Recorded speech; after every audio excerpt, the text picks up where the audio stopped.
लोकांना जर धक्काबुक्की होत असेल तर ही लोकशाही आहे का? आणि ही जिल्हा परिषद खऱ्या अर्थानं लोकशाही मार्गाने जिंकली आहे का?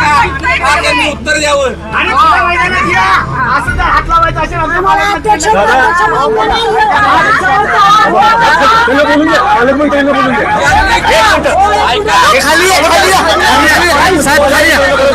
जेव्हा मला दुखायला लागलं, रक्त पडायला लागलं, तेव्हा माझ्या लक्षात आलं की तिथं कापल्यासारखी जखम झालेली आहे. म्हणून तात्काळ माझा एक बॉडीगार्ड माझ्या बरोबर होता, तिनं रुमाल काढून दिला.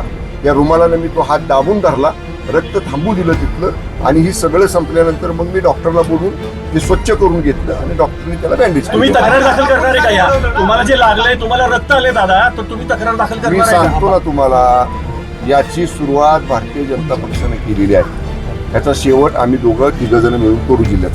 शिवसेना, राष्ट्रवादी काँग्रेस आमच्या युतीकडं आम्ही मतदानाला येताना 33 सदस्य एका वाहनातनं आलेलो आपण सुद्धा सगळ्यांनी पाहिलेलं आहे.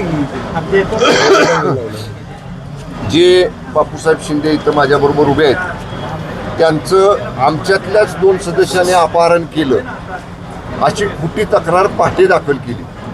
आता ज्यांच्या विरुद्ध तक्रार दाखल केली त्यांनी पोलीस स्टेशनला त्यांचा अर्ज दिला. 5 वाजता जाऊन अर्ज दिला त्यांना की माझं कोणी अपहरण केलं नाही, काही नाही, मी इथंच आहे. आणि एवढं करून पण मला मागायचे कळलं की म्हणजे मला पळवून मी माझा खून करण्याचा वगैरे प्रयत्न असा आरोप केलाय. असा खोटा आरोप करून अर्ज देऊन त्याच्यामध्ये मला नंतर कळलं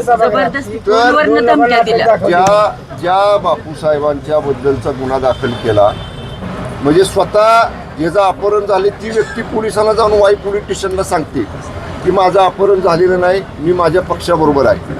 आणि आमच्याच पक्षातले युतीमधले 2 सदस्य त्यांना आरोपी केलं. आम्ही आतमध्ये गेलो. आपण कदाचित व्हिडिओमध्ये तुमच्या नसल आलं इथं तळमजल्यातलं, पण कामेश कांबळे नावाचे एक राष्ट्रवादी काँग्रेस पक्षाचे सदस्य, त्यांना हिथं दमदाटी केली.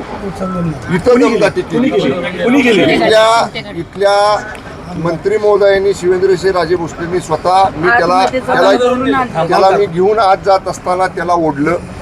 आता ज्या सदस्यांचा संबंध नाही, अमोल मोहिते नगराध्यक्ष, त्यांचा काय या निवडीशी संबंध, ते कसे आत आले? फिरोज पठाण, त्यांचा काय संबंध, ते सदस्य नाही, ते कसे आत आले?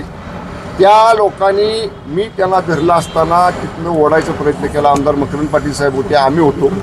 आम्ही त्याला घेऊन आतमध्ये गेलो, म्हणजे आतमध्ये त्यांना दरवाजापर्यंत सोडलं. आम्ही बाहेर थांबलो तिथं.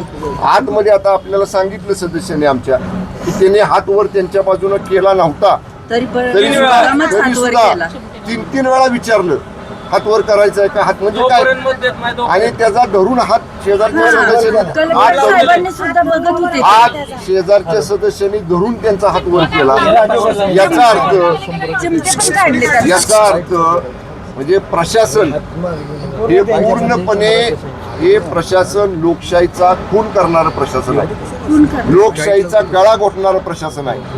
मी सांगतो, ज्या 2 सन्मान्य सदस्यांच्या विरुद्ध त्याने अपहरणाचा तक्रार केली, ते बापूसाहेबांनी स्टेटमेंट पोलीस स्टेशनला दिलं होतं. त्या सदस्यांना आम्ही सभागृहामध्ये त्यांना घेऊन जात असताना मी त्याला धरलं होतं. आमच्या मांडवे, संदीप मांडवेला 10 पोलीस मला ओढत होते. 10 पोलीस. मी पालकमंत्री आहे, राज्याचा मंत्री आहे. आबा तिथं माझ्या मदतीला आले. आबांना 4-4, 10 पोलीस धरत होते. म्हणजे राज्याच्या मंत्र्यांना जर पोलीस, आता माझ्या हाताला लागलं, रक्त आलं त्या हातातनं, मी त्याला रुमाल बांधला, ते सगळं होईपर्यंत नंतर पट्टी या ठिकाणी केली. म्हणजे पोलीस सुद्धा घरगाड्यासारखं वागले, घरगाड्यासारखं. ज्यांचं त्याला भारतीय जनता पक्षाच्या घरगाडीसारखं काम सातारा पोलिसांनी केलेले अत्यंत निंदनीय कृत्य आहे, लोकशाहीचा गळा घोटणारं कृत्य आहे. निश्चितपणे याचे पडसाद सातारा जिल्ह्यामध्ये तीव्रपणानं उमटतील. आणि आम्ही जरी महायुती सरकारमध्ये मंत्री असलो तरी शेवटी आमचे पक्ष आहेत, आमच्या पक्षाचं काम करायचा आम्हाला अधिकार आहे. पक्षाचं काम करताना पोलीस बळाचा वापर केला त्यांनी, पोलीस बळाचा 100 साध्या देशाचा.